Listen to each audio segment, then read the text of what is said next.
സത്യവിശ്വാസികളെ, സത്യവിശ്വാസിനികളെ, അല്ലാഹു സുബ്ഹാനഹു വ തആലയുടെ എണ്ണിയാൽ ഒടുങ്ങാത്ത അനുഗ്രഹങ്ങൾ ആസ്വദിച്ചുകൊണ്ടാണ് ഈ ദുനിയാവിലെ ഓരോ സെക്കൻഡും നമ്മൾ ജീവിച്ചു കൊണ്ടിരിക്കുന്നത്. ഈ അതിബൃഹത്തായ ഈ പ്രപഞ്ചം, ഈ കോടാനകോടി ചരാചരങ്ങളെല്ലാം തന്നെ അല്ലാഹു വ്യഥാ സൃഷ്ടിച്ചതല്ലെന്നും ഈ ജീവിതത്തിന് കൃത്യമായ ഒരു ലക്ഷ്യമുണ്ടെന്നും മരണത്തിനു ശേഷം നമ്മളെല്ലാവരും നമ്മുടെ ഖബറുകളിലേക്ക് അടക്കപ്പെടുകയും ഖബറുകളിൽ നിന്ന് രണ്ടാമതൊരു ജീവിതത്തിലേക്ക്, പരലോകത്തേക്ക് ഉയർത്തെഴുന്നേൽപ്പിക്കപ്പെടുമെന്നും ജീവിതത്തിൽ ചെയ്തുപോയ ചെറുതും വലുതും രഹസ്യവും പരസ്യവുമായ സകല കർമ്മങ്ങളെയും അല്ലാഹു കൃത്യമായി ശക്തമായും വിചാരണക്ക് വിധേയമാക്കുമെന്ന ബോധത്തോടുകൂടി, അത് അതിശക്തമായൊരു വിചാരണയായിരിക്കും.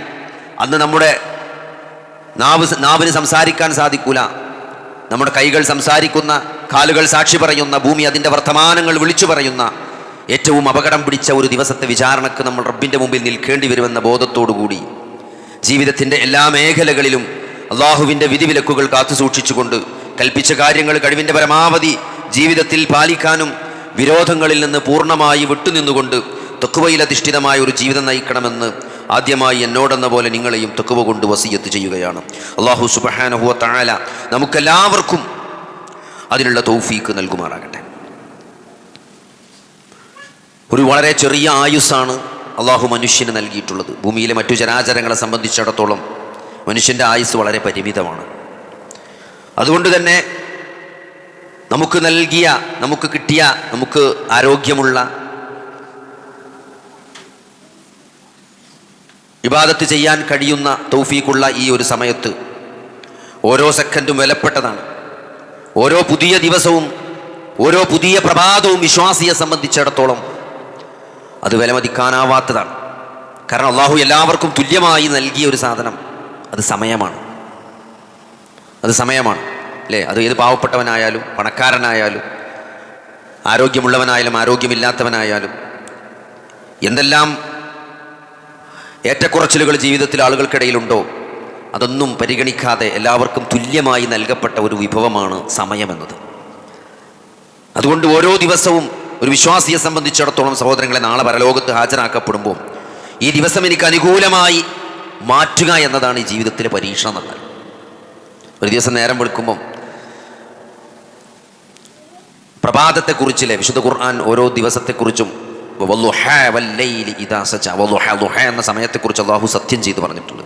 ഫജ്റിനെ കുട്ടി വൽ ഫജ്ർ വലയാലിൻ അഷർ, മാറി മാറി വരുന്ന പകലുകൾ, ആകാശഭൂമികളിലെ ദൃഷ്ടാന്തങ്ങൾ, ഇതൊക്കെ അല്ലാഹു വിശുദ്ധ ഖുർആനിൽ പല സ്ഥലത്തും സത്യം ചെയ്ത് പറഞ്ഞിട്ടുണ്ട്.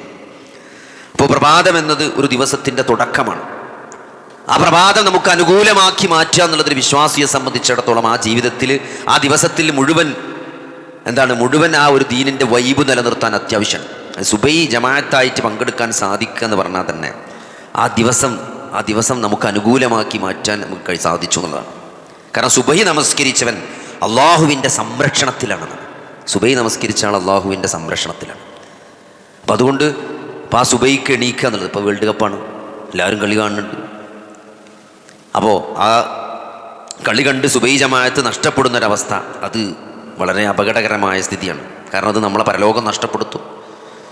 അപ്പോൾ ആ ഒരവസ്ഥയിലേക്ക് ഫുട്ബോൾ എന്ത് ചെയ്യാൻ പാടില്ല, വരാൻ പാടില്ല. അത് കളി കണ്ട് കാണില്ലല്ലോ കുഴപ്പം, ആ കളി കണ്ട് നമസ്കാരം നഷ്ടപ്പെടും. നമ്മൾ സ്ഥിരമായി നിസ്കരിച്ച് വരുന്ന ജമാഅത്തുകൾ അതേപോലെ തഹജ്ജുദ് ഇങ്ങനത്തെ നിസ്കാരങ്ങളൊക്കെ അത് ബാധിക്കുന്നുണ്ടെങ്കിൽ അത് അതിൻ്റെ അപകടം നമ്മൾ മനസ്സിലാക്കണം. ഇപ്പോൾ രാവിലെ എണീക്കുമ്പോൾ ഉറക്കിൽ നിന്ന് എണീക്കുക എന്ന് പറഞ്ഞാൽ തന്നെ അൽഹംദുലില്ലാഹില്ലദീ അഹ്യാനാ ബഅദമാ അമാതനാ വഇലൈഹിൻ നുശൂർ. ഒരു നബി സല്ലല്ലാഹു അലൈഹി വസല്ലം ഉറക്കത്തിൽ എഴുന്നേറ്റ് അങ്ങനെയാണ് അത് ചൊല്ലിയിരുന്നു എന്ന് നമുക്ക് ഹദീസിൽ കാണാൻ പറ്റും. അൽഹംദുലില്ലാഹില്ലദീ അഹ്യാനാ ബഅദമാ അമാതനാ. നമ്മുടെ ആ അമാതന എന്നുള്ള ശരിക്കും മരിപ്പിക്കുക എന്നാണ് അവിടെ അർത്ഥം. മൗത്ത് എന്നാണ്, മൗത്താണ് അവിടെ അർത്ഥം. നമ്മുടെ മരണത്തിൽ നിന്ന് നമ്മളെ എണീപ്പിച്ച അള്ളാഹുവിനാണ് സർവ്വസ്തുതിയും. അപ്പോൾ ഒരു മരണത്തിന് ശേഷം, ഉറക്കം എന്നത് മരണത്തിന് തുല്യമായൊരു സംഭവമാണ്. അതിനുശേഷം അള്ളാഹു നമുക്ക് റൂഹ് തിരികെ നൽകിയതിന് നമ്മളൊരു നന്ദി കാണിക്കാം. ആൾക്കാർ പല രൂപത്തിൽ എഴുന്നേൽക്കുമ്പോൾ നേരെ ഫോണാണ് എടുക്കുക. അലാറടിക്കും, അലാറം ഫോണിലാണ് വെക്കുക. അപ്പോൾ ആ ഫോൺ എടുക്കും, ചിലപ്പോൾ അതവിടെ വെക്കും. പിന്നെ ചിലപ്പോൾ എടുത്തുകൊണ്ട് എന്ത് ചെയ്യും, നേരെ വാട്സപ്പുക്കും ഫേസ്ബുക്കും എടുക്കും. എന്നാലും ഇപ്പോൾ നമ്മൾ ഉറങ്ങിക്ക് പിന്നെ ആരൊക്കെ മെസ്സേജ് വിട്ടുകണം എന്നുള്ളതാണ് പിന്നെ നമുക്ക് ആദ്യം അറിയേണ്ടി. അപ്പോൾ അതുകൊണ്ട് ഇങ്ങനെ ഫോണിലാണ് അലാറം വെക്കുക എന്നുള്ളതുകൊണ്ട് ഫോണാണ് രാവിലെ കഴിച്ച് കിട്ടുക. അപ്പോൾ അതുകൊണ്ട് ഈ ദിക്റൊന്നും നമ്മൾ മറക്കണ്ട. അൽഹംദുലില്ലാ എന്ന് നമ്മൾ എഴുന്നേറ്റ് സഹോദരങ്ങളെ നിങ്ങൾ ആലോചിച്ച് നോക്കി. രാവിലെ നമുക്ക് എത്രയോ ആളുകൾ ഉറങ്ങിയിട്ട് സ്ട്രോക്കായിട്ട് മരിച്ചുപോയി. പല ആൾക്കാരും പല അസുഖങ്ങളായിട്ട് രാത്രി ആസ്പത്രിയിൽ കൊണ്ടുപോയി. നമ്മളൊക്കെ ഒന്നും അറിയില്ല. നിങ്ങൾ ആസ്പത്രിൻ്റെ കാഷ്വാലിറ്റിയിൽ ഒരു രാത്രി 12 മണിൻ്റെയും 5 മണിൻ്റെ അടിയിൽ വന്ന് നിന്നാൽ അറിയാം എന്തൊക്കെ ഇവിടെ ലോകത്ത് നടക്കണമെന്ന്. ഓരോരുത്തരും 2 മണിക്കും 3 മണിക്കും നെഞ്ഞുവേദനയായിട്ടും സ്ട്രോക്കായിട്ടും പലതരം അസുഖമായിട്ടൊക്കെ ഇതൊന്നും ഇല്ലാതെ നമ്മൾ സുഖമായിട്ട് കിടന്നുറങ്ങി രാവിലെ നീച്ചും. അപ്പോൾ ഒരു അൽഹംദുലില്ലാ എന്ന് പറയാൻ യാതൊരു പിശുക്കും കാണിക്കേണ്ടതില്ല. അത്രയും വലിയ അനുഗ്രഹത്തിലാണ് നമ്മൾ രാവിലെ എണീറ്റിട്ടുള്ളത്. നമ്മൾ തന്നെ ഉറങ്ങി, നമ്മൾ തന്നെ പുതപ്പൊക്കെ നമ്മൾ തന്നെ മാറ്റി വെച്ച് നമുക്ക് എണീക്കാൻ പറ്റിയെന്ന് പറഞ്ഞാൽ അത് വല്ലാത്തൊരു അനുഗ്രഹം തന്നെയാണ്. അതുകൊണ്ട് അതിൽ യാതൊരു പിശുക്കും വിചാരിക്കേണ്ട. അപ്പോൾ അത് നഷ്ടപ്പെടുത്താതെ നമ്മൾ ശ്രദ്ധിക്കുക. രാവിലെ എണീക്കും അൽഹംദുലില്ലാ എന്നുള്ള ആ വാക്ക് മിനിമം അതെങ്കിലും ഈ മുഴുവങ്ങൾക്ക് പറയാൻ കിട്ടിയിട്ടില്ലെങ്കിൽ ഒരു അൽഹംദുലില്ലെങ്കിലും രാവിലെ എണീക്കുമ്പോൾ ആദ്യമായിട്ട് പറയാം. അതേപോലെ സഹോദരൻ പിശാച് ചില ആൾക്കാർ ഉറങ്ങിക്കഴിഞ്ഞാൽ സുബൈക്ക് എഴുന്നേൽക്കാതെ പുലരുന്നത് വരെ ഉറങ്ങിയ ഒരാളെക്കുറിച്ച് നബി സ്വല്ലല്ലാഹു അലൈഹി വസല്ലമയോട് പറഞ്ഞപ്പം നബി പറഞ്ഞ പിശാച് ഓൻ്റെ ചെവിയിൽ മൂത്രമൊഴിച്ചതാണ്. ഇത് ഇമാം ബുഖാരി ഉദ്ധരിച്ച ഹദീസാണ്. ഇതിപ്പോൾ എങ്ങനെയാണ് പിശാച് മൂത്രമൊഴിക്കുക, പിശാച് എങ്ങനെയാണ് പിശാച് ചെയ്ത് ഇങ്ങനെ പോയിക്കാന്നൊന്നും വിചാരിച്ചണ്ട.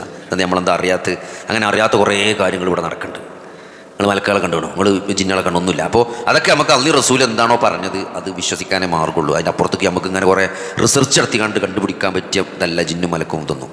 നമ്മൾ എത്ര കൂടെ കുത്തിരുന്ന് ആലോചിച്ച് പഠിച്ചുണ്ടാക്കിയാലും മനുഷ്യൻ്റെ റിസർച്ച് തജ്രിബൻ്റെ നിരീക്ഷണ പരീക്ഷണ മണ്ഡല ചിന്തൻ്റെ അടിസ്ഥാനത്തിലുള്ള സാധനമല്ല ജിന്നും മലക്കും വഹിയൊന്നും. അതൊക്കെ അള്ളാഹുവിൻ്റെ വഹിയിൽ അള്ളാഹിൻ്റെ റസൂൽ എന്താണ് പഠിപ്പിച്ചത് അതിന് അപ്പുറത്തേക്കും ഇപ്പുറത്തേക്കില്ല, അതവിടെ അയിമ നിൽക്കും. അപ്പോൾ അതുകൊണ്ട് പിശാച് മൂത്രം വെച്ചിട്ടുണ്ട്. അതിന് രക്ഷപ്പെടാനുള്ള മാർഗ്ഗം എന്താ വെച്ചാൽ രാവിലെ നീച്ചു ഒരു അൽഹംദുലില്ലാ അള്ളാഹിൻ്റെ ഒരു ദിക്ർ ചൊല്ലുക, അള്ളാഹിൻ്റെ സ്തുതിച്ചുകൊണ്ട് അള്ളാഹ് എന്നുള്ള വാക്കുച്ചിരിക്കാനുള്ള ഒരു തൗഫീഖ് കിട്ടുക എന്നുള്ളതാണ്. ഇല്ലെങ്കിൽ ഒരു ഉണ്ടാക്കുക.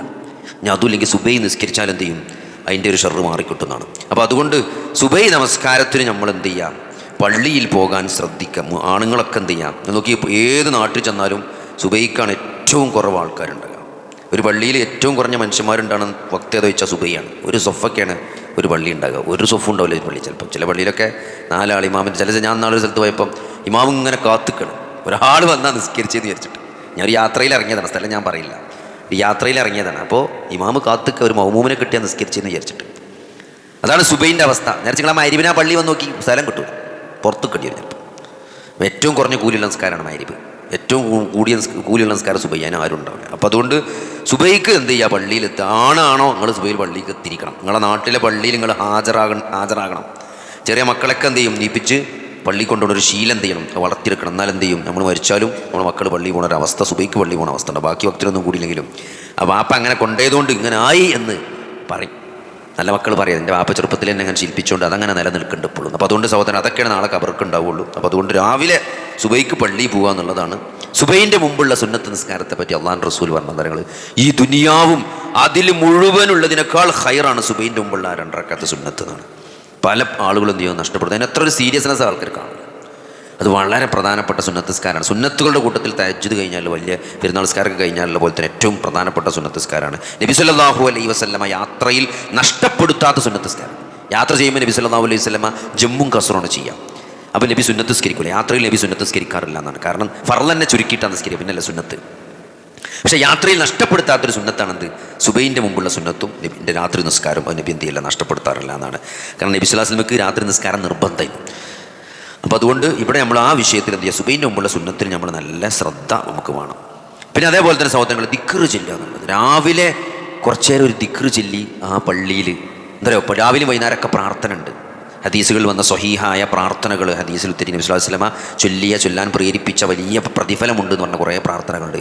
സയ്യിദുൽ ഇസ്തിഗ്ഫാർ എന്ന് പറഞ്ഞ പ്രാർത്ഥന ഉണ്ട്. അത് രാവിലെ ചൊല്ലിയാൽ വൈകുന്നേരത്തിൻ്റെ മുമ്പിൽ മരിച്ചാൽ സ്വർഗ്ഗമാണ്. നിങ്ങൾ ആലോചിച്ച് ഇത്രയും ഗ്യാരണ്ടി ഉള്ളൊരു സാധനമാണ്. അള്ളാഹിൻ്റെ റസൂല് ഒരു സ്വർഗ്ഗം, ഒരു ഫർള് നിസ്കാരത്തിന് ശേഷം ആയത്തുൽ കുർസി ഒരാളെ സംബന്ധിച്ചിടത്തോളം അയാളുടെയും സ്വർഗ്ഗത്തിൻ്റെയും ഇടയിലുള്ള തടസ്സം അയാളുടെ മരണമല്ലാതെ മറ്റൊന്നില്ല എന്നാണ്. മരിച്ച സ്വർഗ്ഗത്തിൽ കാണുന്നതാണ്. അപ്പോൾ ഒരു ആയത്തുൽ കുർസി നിസ്കാരമൊക്കെ നീറ്റിട്ട് ആൾക്കാർ ഒറ്റ നീച്ചണ പോലാണ്. ചിലപ്പം ഒരു ഫോൺ വന്നിട്ടൊക്കെ നീച്ചണ പോകും, പിന്നെ ആയത്തുൽ കുർസി പോയി. ആ ആയത്തുൽ കുർസി പോയി. അസറിൻ്റെ മുമ്പ് നിങ്ങൾ ളുഹർ നിസ്കരിച്ച ആയത്തുൽ കുർസി അവിടെ ഇരുന്ന് ഓതിയാൽ നിങ്ങൾ അസറിൻ്റെ മുമ്പ് മരിച്ച നിങ്ങൾ സ്വർഗ്ഗത്തിലാണെന്നാണ്. ഇതൊക്കെ തൗഹീദുള്ളവർക്ക് കിട്ടുള്ളൂ കേട്ടോ. ഇതൊക്കെ ഇങ്ങനെ സ്വർഗ്ഗമുണ്ട് അറിയുമ്പോൾ എല്ലാം അണ്ടനോടെ സ്വർഗ്ഗത്ത് പോകും വിചാരിച്ചാൽ അള്ളാഹുവിനെ മാത്രം ആരാധിക്കുന്ന, അള്ളാഹുവിനെ മാത്രം വിളിച്ചു പ്രാർത്ഥിക്കുന്ന, ലാ ഇലാഹ ഇല്ലല്ലാഹയിൽ ഒരു കളങ്കില്ലാത്തവനെ സ്വർഗത്ത് പോകുള്ളൂ. ഇനി എന്തൊക്കെ തലകുത്തിന്നതല്ലാത്തവൻ സ്വർഗത്ത് പോകില്ല. അള്ളാഹു സ്വർഗം ഹറാമാക്കിയിട്ട്, ശിർക്ക് ചെയ്ത ആളുകൾക്ക് അള്ളാഹു സ്വർഗം നിഷിദ്ധമാക്കിയിട്ട്. എന്താ ഇപ്പോൾ സ്വർഗം ഹറാമാണെന്ന് പറഞ്ഞ സഹോദരങ്ങളെ, അത് ശിർക്ക് തന്നെയാണ്. അള്ളാഹു അല്ലാത്തവരെ വിളിച്ചു പ്രാർത്ഥിക്കുക, അവരെ ആരാധിക്കുക, അവരോട് ദുആ ചെയ്യുക, അവരോട് ഖൈറ് ചോദിക്കുക. ജീവിതത്തിൽ മൺമറഞ്ഞ് മരിച്ച മഹാന്മാരായ ആളുകളോട് അവരോട് ഖൈറിനെ ചോദിക്കുക. എൻ്റെ ജീവിതത്തിൽ എനിക്ക് അത് തരണേ, ഇത് തരണേ എന്ന് നമ്മൾ അള്ളല്ലാത്തൊരാളോട് ചോദിക്കുക. അള്ളല്ലാത്തൊരാൾക്ക് അതിനുള്ള കഴിവില്ല. അള്ളാഹു അങ്ങനെ ഒരു കഴിവ് കൊടുത്തിട്ടില്ല അല്ലേ? വന്നജ്മി ഇദാ ഹവാ മാ ളല്ല സ്വാഹിബുക്കും വമാ ഗവാ വമാ യൻതിഖു അനിൽ ഹവാ ഇൻ ഹുവ ഇല്ലാ വഹ്യുൻ യൂഹാ. സൂറത്തുൻ നജ്മിൻ്റെ തുടക്കമാണ്. പ്രവാചകരെ, താങ്കൾ വഴിപിഴച്ചു പോയിട്ടില്ല. മക്കയിലെ മുശ്രിക്കുകൾ, മക്കയിൽ ഇറങ്ങുന്ന സൂറത്താണ്. മക്കയിലെ മുശ്രിക്കുകളോട് അള്ളാഹ് പറയണേ, നിങ്ങളുടെ നബി എന്ത് ചെയ്തിട്ടില്ല? വഴിപിഴച്ചിട്ടില്ല. അത് ഓരോട് അങ്ങനെ പറയണം, നബി വഴിപിഴച്ചിട്ടില്ല എന്ന് പറഞ്ഞാൽ. കാരണം നബി വഴിപിഴച്ചു എന്നാണ് മക്കയിലെ മുശ്രിക്കുകൾ പറയുന്നത്. നബി വഴിപിഴച്ചു എന്ന് പറയാൻ കാരണം എന്താണ്? ഓല് സാധാരണ വിളിച്ച് പ്രാർത്ഥിക്കൽ എന്തെങ്കിലും ഇടങ്ങേറും മുസീബത്തൊക്കെ ഉണ്ടായ ഓല് ലാത്തെ മനാത്തെ ഉസ്സ എന്നാണ് വിളിക്കുക. ലാത്തനെയും മനാത്തനെയും ഉസ്സനെയും കൂട്ടാത്തൊരു ഏർപ്പാട് ഒലിക്കില്ല. നമ്മുടെ നാട്ടിലുണ്ടല്ലോ ആൾക്കാർ അന്നങ്ങ മമ്പർത്ത തങ്ങളെ വിളിച്ചല്ലോ, അന്നങ്ങ അതാ വിളിച്ച, വെറുതെ ഒന്ന് കാല് വെച്ചുത്തിയാൽ എന്തിടങ്ങേറിന് ചെറിയൊരു മുസീബത്തുണ്ടായ അപ്പ മമ്പർത്ത തങ്ങളെന്നാ വിളിച്ച. അതേപോലെ മക്കാർ വിളിച്ചിരുന്ന ഒരാളാണ് ലാത്താന്ന്. ആ ലാത്തനെ വിളിക്കരുത്, മനാത്തനെ വിളിക്കരുത്, നിങ്ങൾ അള്ളാഹുവിനെ മാത്രമേ വിളിച്ച് പ്രാർത്ഥിക്കാവൂ എന്ന് മുഹമ്മദ് നബി സല്ലല്ലാഹു അലൈഹി വസല്ലം മക്കയിൽ പറഞ്ഞപ്പോൾ മക്കയിലെ മുശ്രിക്കുകൾ പറഞ്ഞത് ഓൻ പയച്ചു എന്നാ പറഞ്ഞത്. ഓൻ പയച്ചു പോയി, ഓൻ പുത്തൻവാദിയാണെന്നാ പറഞ്ഞത്. ഓൻ പുതിയ വാദമാണ്. നമ്മളെ ബാപ്പപ്പാപ്പമാര് കാക്കക്കാരണവന്മാർ വിളിച്ചതിനെതിരായിട്ടാണ് ഓൻ പറയുന്നത്. ഓൻ പയച്ചുകണ്, ഓ പുത്തൻവാദിയാണ്. അള്ളാഹു നക്ഷത്രത്തെ സത്യം ചെയ്തുകൊണ്ട് പറയും, വന്നജ്മി ഇദാ ഹവാ മാ ളല്ല സാഹിബുക്കും വമാ ഗവാ. നിങ്ങളെ കൂട്ടുകാരൻ മുഹമ്മദ് വഴി തെറ്റിയിട്ടില്ല, ഓൻ പയച്ചോനല്ല. വമാ യൻതിഖു അനിൽ ഹവാ, അവൻ സംസാരിക്കുന്നത് സ്വന്തം ഇഷ്ടപ്രകാരമല്ല. ഇൻ ഹുവ ഇല്ലാ വഹ്യുൻ യൂഹാ, അള്ളാഹു വഹി നൽകിയതിൻ്റെ അടിസ്ഥാനത്തിലാണ് മുഹമ്മദ് എന്തെങ്കിലും പറയുന്നത് സല്ലല്ലാഹു അലൈഹി വസല്ലം. ഇപ്പം ഇത് ഊട്ടിയില്ലതാണല്ലേ, ആൾക്കാർ പറയല്ലേ ഓൻ പയച്ചുകണെന്ന് പറയാം. ഒരാൾ അള്ളാനെ മാത്രമേ വിളിച്ചാൽ പാടുള്ളൂ, നിങ്ങൾ ഈ വമ്പർത്തങ്ങളെയും എന്താണ് ബദരീങ്ങളെയും ഈ ആൾക്കാരൊന്നും കൂട്ടക്കാരൊന്നും വിളിച്ചിരുന്ന പടച്ചോനെ, ഈ നമ്മളെ സൃഷ്ടിച്ച പടച്ചോനെ മാത്രമേ നമ്മൾ വിളിക്കാൻ പാടുള്ളൂ എന്ന് പറഞ്ഞാൽ എന്താ പറയാ? ഓൻ പയച്ചുകണെന്ന് പറയാം, ഓൻ പുത്തൻവാദിയാണെന്ന് പറയാം. അതെന്നെ പറഞ്ഞത് നബിനെ പറ്റി, ഓൻ പുത്തൻവാദിയാണ്, ഓൻ പയച്ചു പോയിക്കണെന്ന്. ആരാ തിരുത്തുന്നത്? പടച്ചോൻ തിരുത്താണ്. മക്കയിലെ മുശ്രിക്കുകളുടെ പടച്ചോൻ തിരുത്താണ്. നിങ്ങളെ കൂട്ടുകാരൻ വഴി തെറ്റിപ്പോയിട്ടില്ല, ഓൻ പയച്ചോനല്ല. ഓനെ പഠിപ്പിച്ചത് ഞാനാണ് സംസാരിക്കുന്നത്, ഓനല്ല സംസാരിക്കുന്നത്, ഞാനാണ് പറയുന്നത്. വമാ യൻതിഖു അനിൽ ഹവാ ഇൻ ഹുവ ഇല്ലാ വഹ്യുൻ യൂഹാ അല്ലമഹു ശദീദുൽ ഖുവാ. ഓന് പഠിപ്പിച്ചു കൊടുക്കണ ആരാണ്? ഓന് പഠിപ്പിച്ചു കൊടുക്കുന്നത് ത്വായിഫിലും മദീനത്തൊക്കെ ഏതോ ആൾക്കാരാണെന്നാണ് മക്കയിലെ മുശ്രിക്കുകൾ പറഞ്ഞത്. ഈ രണ്ട് പട്ടണത്തിൽ ആരോ ഓനെന്തോ പഠിപ്പിച്ചു കൊടുക്കേണ്ടതാണ്. അള്ളാഹ് പറയാണ് ഓനെ പഠിപ്പിച്ചു കൊടുക്കാൻ അല്ലമഹു ശദീദുൽ ഖുവാ, ശക്തിമാനായ ജിബ്രീലാണ് ഓനെ പഠിപ്പിച്ചത്, അല്ലാതെ ത്വായിഫിലെ ആൾക്കാരൊന്നല്ല ഓനെ പഠിപ്പിച്ചത് എന്ന് കൃത്യമായിട്ട് അങ്ങനെ ആയത്തിറങ്ങാൻ കാരണം നബിനെ പറ്റി അങ്ങനെ. അതൊരു സഹോദരങ്ങളെ, ഇതെന്നെ ശിർക്ക് എന്ന് പറഞ്ഞാൽ അള്ളാഹു അല്ലാത്തൊരു ശക്തിക്ക് നമ്മളെ ജീവിതത്തിൽ ഒരു ഗുണവും ദോഷവും വരുത്താം, നമ്മളെ ജീവിതത്തിൽ ഗുണം കൊണ്ടുവരാനോ നമ്മളെ ജീവിതത്തിൽ എന്തെങ്കിലും ഇടങ്ങേറ് മാറ്റാം അല്ലാത്ത ഒരാൾക്കും കഴിയൂല. അതാണ് തൗഹീദ് എന്നല്ല. അങ്ങനെ ഒരു അധികാരം അള്ളാഹു ആർക്കും കൊടുത്തിട്ടില്ല, അത് മാറ്റാനല്ലേ. അപ്പോൾ അതുകൊണ്ട് സഹോദരങ്ങൾ, അതുണ്ടെങ്കിൽ ഇതൊക്കെ കിട്ടുള്ളൂ. അതില്ലെങ്കിൽ ഇത് എങ്ങനെ തലകുത്തി നിന്നിട്ട് കാര്യങ്ങൾ കൊല്ലം മുഴുവൻ നോമ്പ് വെച്ചിട്ട് രാത്രി മുഴുവൻ നിസ്കരിച്ചാൽ യാതൊരു കാര്യം ഉണ്ടാവില്ല. അപ്പോൾ അത് ക്ലിയർ ആക്കുക എന്നുള്ളതാണ്. വളരെ ലളിതമാണ് അള്ളാഹുവിനെ മാത്രം ആരാധിക്കുക എന്നുള്ളത്. ആരാധന എന്ന് പറഞ്ഞാൽ എന്താ? അത് അള്ളാഹിനോടുള്ള പ്രാർത്ഥനയാണ്. ദുആ വലിയ പ്രാർത്ഥന തന്നെയാണ് ആരാധന പറഞ്ഞാൽ. അത് നമുക്ക് മനസ്സിലാവും എന്താണ് ആരാധന എന്ന്. അപ്പോൾ അത് അള്ളാഹ്ക്ക് മാത്രമേ പാടുള്ളൂ. പിന്നെ സഹോദരങ്ങളെ, പിന്നെ ഞാൻ പറഞ്ഞ ഈ ഇത് രാവിലെ എണീറ്റിട്ട് കുറച്ച് നേരം ഒന്ന് ദിക്ർ ചൊല്ലി, ആ രാവിലെ വൈകുന്നേരമുള്ള കുറേ പഠിപ്പിക്കപ്പെട്ട പ്രാർത്ഥനകളുണ്ട്, അത് നോക്കി ചെല്ലാൻ പറ്റുമെങ്കിൽ കാണാതെ ഇറങ്ങി അങ്ങനെ ചെല്ലുക. നോക്കി ഓതാൻ ആപ്പുകളുണ്ട്, പുസ്തകമുണ്ട്, ചെറിയ ബുക്കൊക്കെ വാങ്ങാട്ടെ, അതിൽ നോക്കി ചെല്ലുക. ഒരു പള്ളിക്ക് സുബഹിസ്കരിച്ച് 10 മിനിറ്റോടെ ഇരുന്ന് അത് നീച്ച് പോയാൽ പിന്നെ നടക്കില്ല. ജീവിതത്തിൽ കണ്ട് ഇറങ്ങി നമ്മൾ വിചാരിച്ചു നടക്കുമ്പോൾ ചെല്ല, ഇരിക്കുമ്പോൾ ചെല്ലാന്ന്. അത് പോയാൽ അവിടെ നിന്ന് വിട്ടാൽ കഴിഞ്ഞ് അവിടെ ഇരുന്ന് ചെല്ലുക, അത് നടക്കും. അതുകൊണ്ട് എന്ത് ചെയ്യുക, അത് ആ ഫോണൊക്കെ ഒന്ന് മാറ്റിച്ച് അത് പറ്റുമെങ്കിൽ എന്ത് ചെയ്യുക, അതിരുന്ന് നമ്മൾ ചെല്ലാൻ നോക്കുക. നിങ്ങൾ വെച്ചെങ്കിൽ ഒരു കുറച്ച് അസ്തഗ്ഫിറുല്ലാ, അള്ളാഹുവിനോട് പൊറുക്കലിന് ചെയ്ത പാപങ്ങൾ ഏറ്റുപറഞ്ഞ് നിങ്ങൾ എന്നും രാവിലെ സുബഹിസ്കരിച്ചിട്ട് ഒരു ഇരുന്ന ഇരിപ്പിൽ പടച്ചോനോടൊന്ന് ഏറ്റുപറഞ്ഞ് അസ്തഗ്ഫിറുല്ലാന്ന് ഉള്ളു തട്ടി ചെല്ലിയാൽ തന്നെ നമ്മൾ നല്ലോണം ഫ്രഷാവും. ചെയ്ത പാപം നമുക്ക് നല്ലൊരു ഇതിന് വരും, എനർജിയാണ് വരും. അപ്പോൾ അതുകൊണ്ട് അങ്ങനത്തെ ദിക്റുകൾ 100 വട്ടം ഇതുണ്ട്, അസ്തഗ്ഫിറുല്ലാ ചെല്ലാണ്ട്. നബി സല്ലല്ലാഹു അലൈഹി വസല്ലം തന്നെ 70-ലധികം തവണയൊക്കെ എന്ത് ചെയ്തിട്ട് ഒരു ദിവസം നബി സല്ലല്ലാഹു അലൈഹി വസല്ലം ഇസ്തിഗ്ഫാർ നടത്താറുണ്ടായിരുന്നു എന്നാണ്. ഒരു പാപവും ചെയ്യാത്ത, അറിഞ്ഞിട്ടൊരു പാപം പോലും ചെയ്യാത്ത അല്ലാഹുവിൻ്റെ റസൂല്, ചെയ്തതും ചെയ്യാനിരിക്കുന്നതുമായ മുഴുവൻ പാപങ്ങളും പൊറുക്കപ്പെട്ട അല്ലാഹുവിൻ്റെ റസൂല് 70 വട്ടം ചെല്ലിയണമെങ്കിൽ നമ്മൾ എത്ര വട്ടം ചെല്ലേണ്ടി വരും സഹോദരങ്ങളെ? അപ്പോൾ അതുകൊണ്ട് നമ്മൾ നല്ലോണം എന്ത് ചെയ്യാം, നമ്മൾ ശ്രദ്ധിക്കുക എന്നുള്ളതാണ്. അതേപോലെ തന്നെ എന്ത് ചെയ്യും,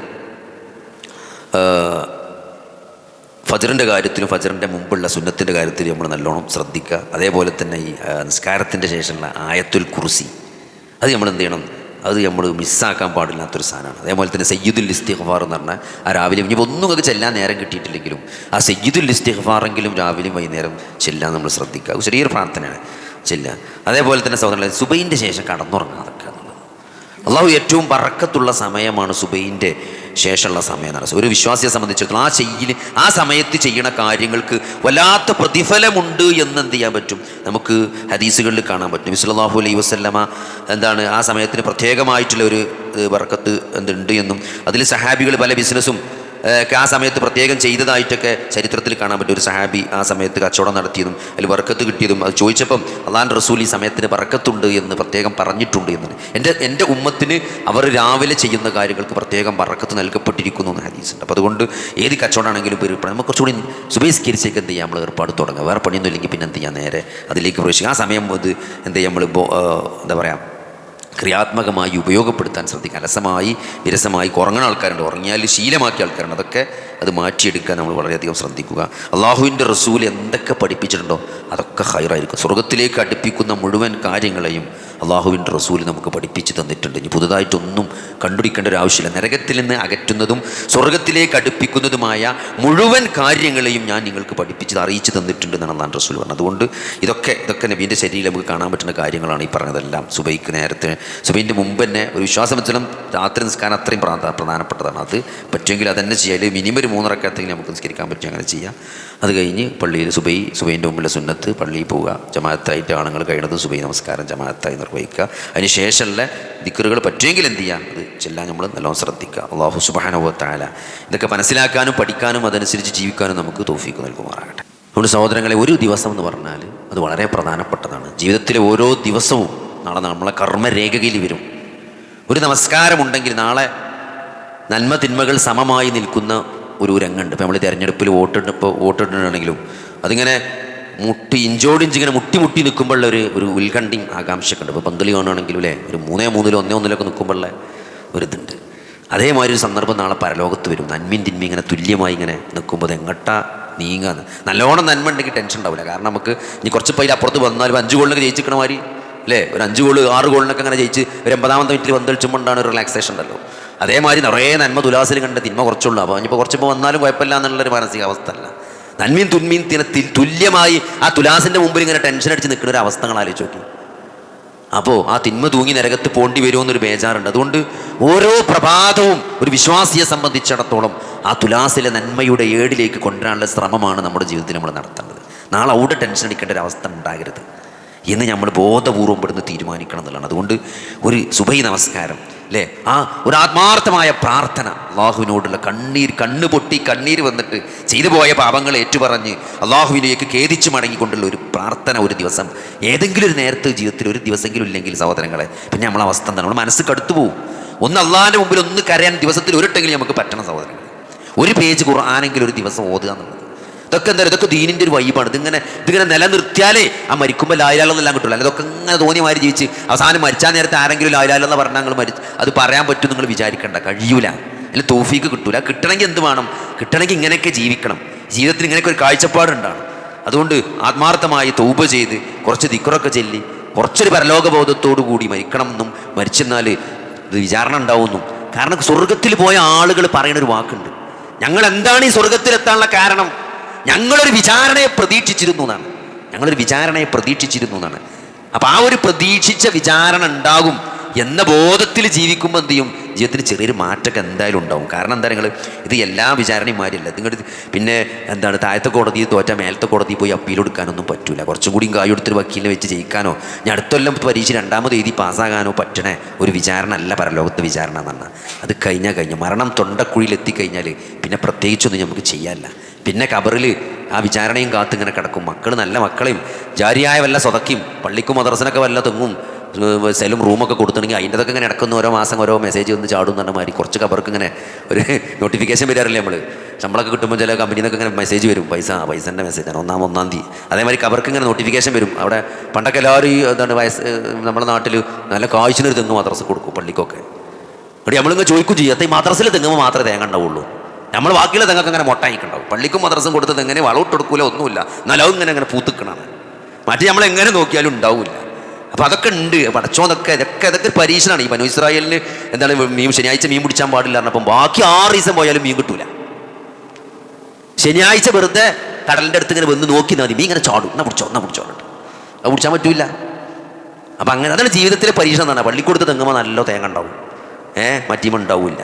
അപ്പോൾ നമുക്ക് തോന്നും ഈ തെങ്ങൊന്ന് മാറ്റിയാലോ, ഇത് പള്ളിയൊക്കെ ആക്കി നമുക്ക് ആക്കിയാലോ, 2 തെങ്ങ് പള്ളിയൊക്കെ ആക്കി 1 തെങ്ങ് കെട്ടാക്കിയാലോ എന്നൊക്കെ തോന്നും. അപ്പോൾ സഹോദരങ്ങളെ ഇതൊക്കെ ഉണ്ട്. അതുകൊണ്ട് ഇനി കബർക്ക് ഇനി ഇങ്ങനത്തെ എന്തെങ്കിലുമൊക്കെ ഇനി വരുള്ളൂ. ഇതാണ് മരിച്ചു കഴിഞ്ഞാൽ റൂഹ് തൊണ്ടക്കുയിലെത്തിയാൽ പിന്നെ തൗബല്ല എന്നാണ്. തൗബല്ല, പിന്നെ ഒരു ചാൻസ് ഇല്ല, തിരിച്ചു പോക്കില്ല. പിന്നെ ആകെ ഉള്ളത് ഞാൻ പറഞ്ഞത് ജാരിയായ സ്വതക്കം എന്തെങ്കിലും ചെയ്തിട്ടുണ്ടെങ്കിൽ അതിങ്ങനെ കിട്ടും. നമ്മൾ എന്തെങ്കിലും ദുനിയാവിൽ ചെയ്തിട്ടുണ്ടെങ്കിൽ, പ്രാർത്ഥിക്കണ സ്വലയായ മക്കളുണ്ടെങ്കിൽ വാപ്പാക്കും വേണ്ടി വല്ല പ്രാർത്ഥിച്ചതും വാപ്പാക്കും വേണ്ടി വല്ല കൊടുത്ത സ്വതക്കെ ഹജ്ജൊക്കെ ഉണ്ടെങ്കിൽ ഉംറയൊക്കെ ഉണ്ടെങ്കിൽ അങ്ങനെ വരും. അതല്ലാതെ അതിൻ്റെ അപ്പുറത്തേക്കൊന്നും നമ്മൾ എത്ര വലിയ ആളാണെങ്കിലും വരില്ല. അപ്പോൾ അതുകൊണ്ട് ആ ഒരു ബോധം ഇപ്പം ഉണ്ടായാൽ നന്നു, അതിനനുസരിച്ച് ജീവിക്കുക. പടച്ചോൻ തൗഫീഖ് തരട്ടെ.